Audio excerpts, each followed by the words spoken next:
En el video de hoy haremos una extensa revisión de mi sketch de expresión gráfica.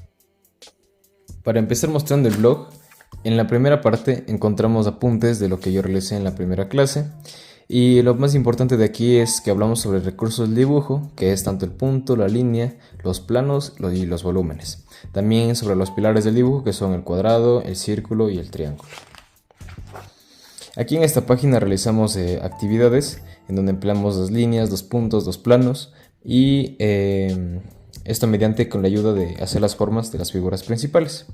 Aquí también había algunos errores que nos hizo notar el profesor. Continuando con la clase, hablamos de que las figuras son ortogonales, tienen sus estructuras, sus características. Hablamos de algo orgánico, de los tipos de puntos, de las áreas, los rellenos, de 2 dimensiones, 3 dimensiones y 4 dimensiones. Hablamos también de las variaciones de la línea y que hay que entender la armonía que hay entre algo orgánico y entre algo ortogonal. Aquí son ejercicios que realizamos para, digamos, calentar la mano. Aquí también.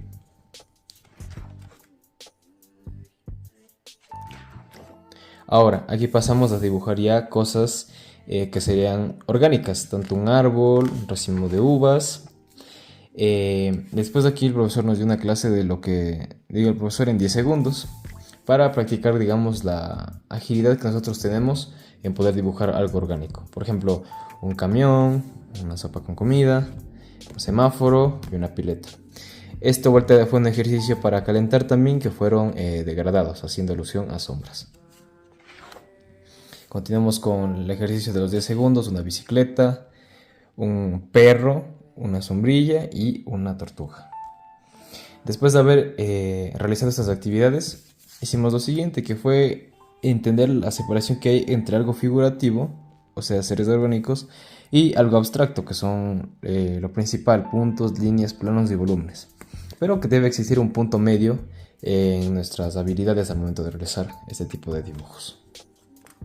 Aquí después hablamos de degradados, tramas, y que me gustó esta frase, que el dibujo es una pasión que se debe trabajar. Continuamos aquí con actividades para calentar la mano, igual aquí. Y esto es una actividad que nos hizo el profesor rayar durante 8 minutos, creo que fue, y me gustó bastante. Después nos hizo que dibujáramos algo que nosotros deseamos, y aquí dibujé al rey limonagrio, se llama, y pues su llama de limón. Después nos dio una clase para poder seguir trabajando lo que serían los dibujos orgánicos, y nos mostró imágenes que lo hagamos en 1 minuto. Hice un pan, un florero, una lámpara, un par de zapatos, esto hace alusión a un algodón de azúcar, y un pato. Después una llave, creo que se llama así, y un cuy. Continuando, estos también fueron actividades para calentar la mano, agilizar nuestros trazos. Ese de flores, soles, árboles y animales. Después de haber pasado con eso de lo orgánico, ahora vamos a lo figurativo, que como dijimos que es transformar lo abstracto a algo orgánico. Y esto mediante el famoso encuadre.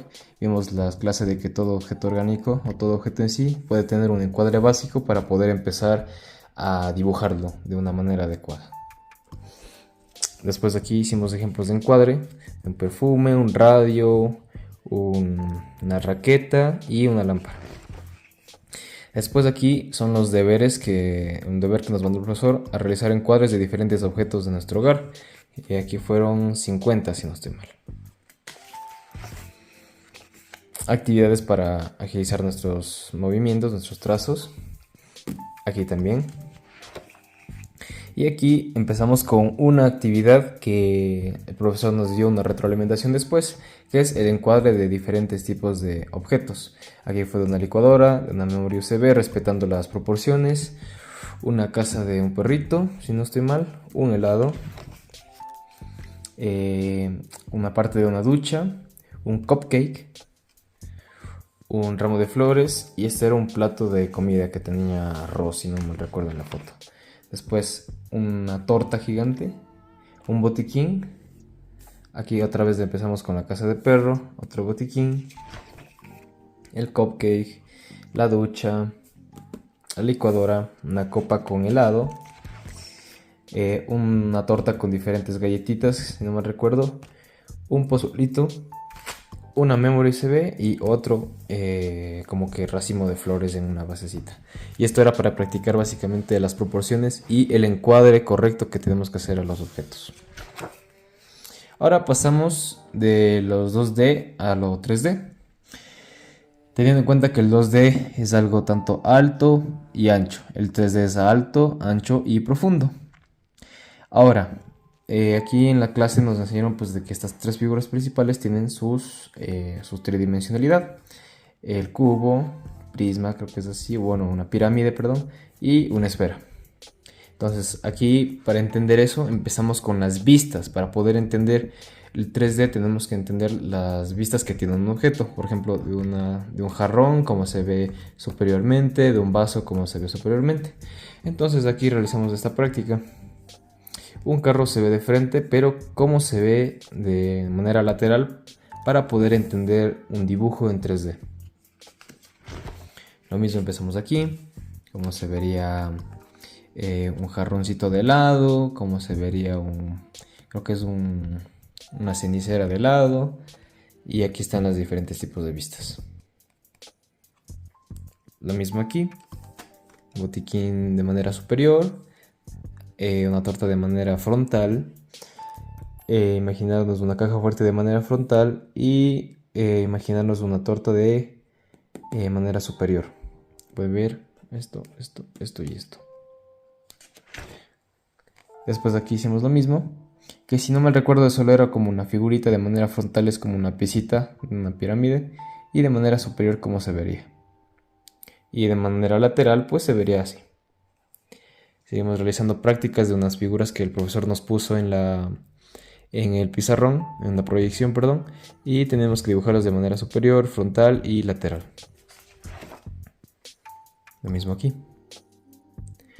Aquí en vuelta realizamos unos cortes para realizar este ejercicio de cómo se vería una figura que él nos proyectó y dibujarlos tanto a la manera lateral, frontal, superior.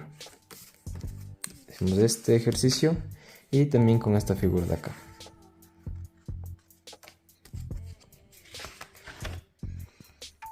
Ahora, las prácticas de vistas en esta página es muy importante porque hablamos sobre la extrusión, sí, que es lo que da la profundidad a un objeto. Después entendimos que existen diferentes tipos de perspectivas, ¿no? La caballera de 90 grados, isométrica de 30 grados en ambos lados y la militar, que es como que no tiene que ser específicamente de 60-20, pero es como que se tiene que diferenciar que hay un cambio de ángulo de un lado con el otro. Estas son perspectivas geométricas. Y hablamos después del famoso punto de fuga, que el cual pues se caracteriza por ser también conocido como una perspectiva cónica. Tiene la línea de horizonte y su punto de fuga es la referencia. Esta afecta a la perspectiva, pero no a la posición de un objeto. Es lo que hay que respetarse. Y aquí está un ejemplo para que se pueda entender. Aquí ya realizamos lo que sería una práctica, punto de fuga. Nos dio diferentes figuras, los dibujamos de manera frontal, todo esto plano, pero realizamos la respectiva extrusión hacia el punto de fuga. Una vez entendido eso, ya pusimos en práctica con dibujos ya de algo orgánico. Por ejemplo, de un vaso en perspectiva caballera, ¿cómo sería? Se realizó el encuadre, después la extrusión y dar pues los detalles para que se vea la profundidad. Lo mismo aquí, vuelta en perspectiva isométrica, cómo se vería una lámpara en caballera, cómo se vería una lámpara en isométrica. Y aquí seguimos con los ejercicios de perspectiva. Esto ya es como retomar la tridimensionalidad con los encuadres. Entonces aquí empezamos con las actividades de encuadrar y dar profundidad a objetos. Estos son ejemplos de bodegones que nos hizo realizar el profesor. Más ejemplos de bodegones. Respeta las proporciones, la distancia en las que se separan los objetos y respeta la tridimensionalidad.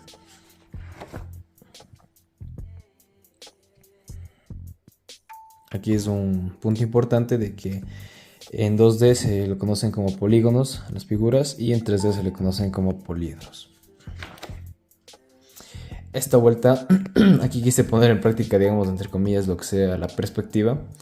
Y esto fue una actividad que nos dijo que el profesor, para poder agilizar nuestra mano, o sea, calentar, lo que ya he ido mencionado anteriormente. Esto fue un trabajo que también es de tridimensionalidad. Y aquí empieza un deber que fue, si no mal recuerdo, de 10 imágenes sobre tener 5 objetos de nuestro hogar, colocarles en diferentes posiciones en las 10 fotos, tomar las fotos obviamente y plasmarlo aquí al sketch. Entonces pues me dio como resultado esta primera imagen, la segunda, la tercera, la cuarta. Y tal vez están este cuadrado aquí. Esto es para poder darle como que centrar nuestro dibujo y que haya una proporción entre todos ellos. Esta es la quinta, la sexta, séptima, octava, la novena y la décima. Aquí empezamos también, eso era el deber. Aquí continuamos practicando pues la tridimensionalidad y respetar pues obviamente las posiciones, el encuadre del dibujo en sí, que no se nos vaya muy acá, o que no se nos vaya muy acá, o que no sea muy grande, que no sea muy pequeño. Para eso nos sirve este tipo de encuadre, para que nos dé en esta porción y respetar el espacio de trabajo. Tenemos aquí, con eran unas imágenes de unos cubitos de papel, y aquí el profesor me dio básicamente una retroalimentación. Vemos con estas figuras que era como un origami. Más figuras de hecho origami.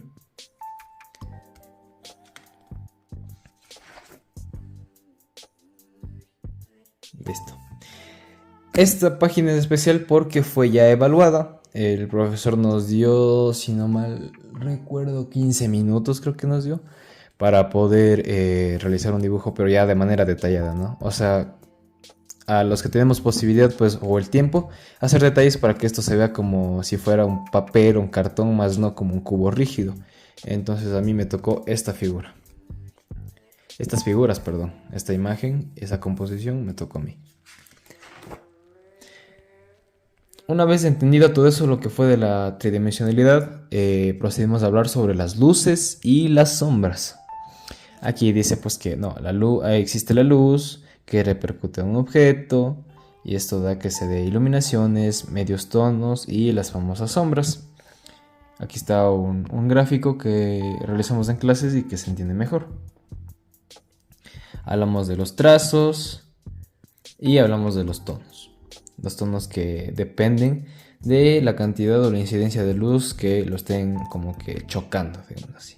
Y los trazos es que tenemos que seguir el trazo que tenga un objeto en sí. Por ejemplo, de un cubo, como pueden ver, existe tanto una dirección horizontal como vertical. La sombra no podemos hacerle tan como movimientos así al azar, random, sino hay que seguir tanto la dirección horizontal, si ven, como dice aquí, o la vertical, como le realicé acá, para dar un buen efecto de sombra. Entonces, eso es lo que realizamos en esta página. Y como pueden ver, aquí ya practicamos las sombras, siguiendo lo que serían los trazos, respetando la forma de la figura. Aquí ya practicamos nos dio una composición, que si la luz incide por acá, cómo funcionaría aquí pues lo que serían los tonos. Por ejemplo, aquí está medio tono, la sombra. Aquí está básicamente la incidencia de la luz. En esta página, si no mal recuerdo, esos días nos iban a tomar una lección, pero el profesor, para ponernos a prueba y porque nos hizo una retroalimentación de que todavía nos falta dibujar bien lo que sería objetos 3D, nos hizo que en 10 segundos dibujemos cubos en diferentes perspectivas, tanto aquí la isométrica, isométrica y, si no estoy mal, aquí eran en militar. Después de aquí un cubo en isométrica, un cubo en caballera, un cilindro, estrellas, cubos y cilindros, cubos y estrellas, cubos, cilindros y estrellas. en un tiempo determinado, obviamente. Bueno, aquí después, aquí ya nos evaluó el profesor, si no me recuerdo. Después de haber calentado con las anteriores actividades, ya nos dio la imagen final, que era este tipo, esta figurita que parecía origami en en la imagen original, perdón. Y este fue mi resultado. En la siguiente clase ya procedimos a realizar otro ejemplo de bodegón. Y esto fue evaluado, si no mal recuerdo. Mismo con este de aquí. Esta composición de acá. Y listo. Después, en la otra clase o en la otra parte de la clase, ahora tenemos que aplicar luces y sombras. Entonces realicé este dibujo, le apliqué la sombra respetando lo que sería la figura, o sea, la forma de la figura en sí, y me dio este resultado de aquí con las sombras. Lo mismo acá, pero en esta composición el profesor nos dio una opción de que escojamos tres objetos, tres objetos, y a eso les demos lo que serían las sombras. Y después este fue el último dibujo que yo realicé. Y debo admitir que este es el que más me gustó. El que más me encanta. Se ve muy... Se ve bien definido, la verdad. Hasta se ve como con nitidez el trabajo que realicé aquí. Después de haber pasado sobre todo esto, hablamos ahora de perspectivas cónicas. Como ya mencioné antes, habían las perspectivas, las conocidas las caballeras, las isométricas y las militares. Pero ahora hay que hablar de la cónica, que pues aquí nos habla de que la cónica parte de los puntos de fuga y las líneas de horizonte. Aquí fue como un gráfico, hicimos referencia a que esta era una playa y la línea de horizonte pues es el mar. Una vez entendido todo eso, esa materia, esa teoría, nos dio tres objetos que se pueden encontrar en la playa: una jarra de cervezas, una hielera o un, ¿cómo se llama este? Un salvavidas. Y que lo realicemos en perspectiva cónica. Pues seguimos practicando ahora con una figura que él nos mostró. Y aquí seguimos practicando. Este fue el último trabajo que realizamos en todo lo que sería el ciclo. Aquí ya se emplean todo lo que hemos visto durante este periodo, ¿no? Se ve lo que son las sombras, entender lo que es la tridimensionalidad, las perspectivas, que en este caso es pues la perspectiva cónica con el punto de fuga, y pues aquí agudizar y tener mejor nuestros trazos. Por eso se ve como que un poco mejor, ¿no? A lo que empezamos, a lo que fue nuestros inicios. Obviamente nos apoyamos de la regla, pero necesitábamos tener esa noción de cómo se ve las figuras en este tipo de perspectivas. Aquí existen encuadres y no se puede ver. Hice como líneas fantasmas, se le llama así, que es me sirvió para poder encuadrar bien la figura y poder hacerla en 3D. Y para finalizar el blog, pues nos hizo también el profesor una clase de pues una explicación de también cómo los círculos se comportan en las perspectivas, ¿no? Y cómo nosotros podemos encuadrarlo dentro de lo que sería en plano sería un cuadrado, pero en perspectiva guiarnos por estos tipos de esas cruces, esas diagonales, para poder tener noción de la proporción del círculo dentro de un cuadrado en una perspectiva. Y por último hice las anotaciones del examen final, el videoblog que vale 5 puntos, que es lo que estoy realizando ahora, la prueba virtual de la materia y el examen práctico que sería el día viernes. Y bueno, básicamente ha sido todo mi blog. Muchas gracias por ver y hoy seguimos aprendiendo.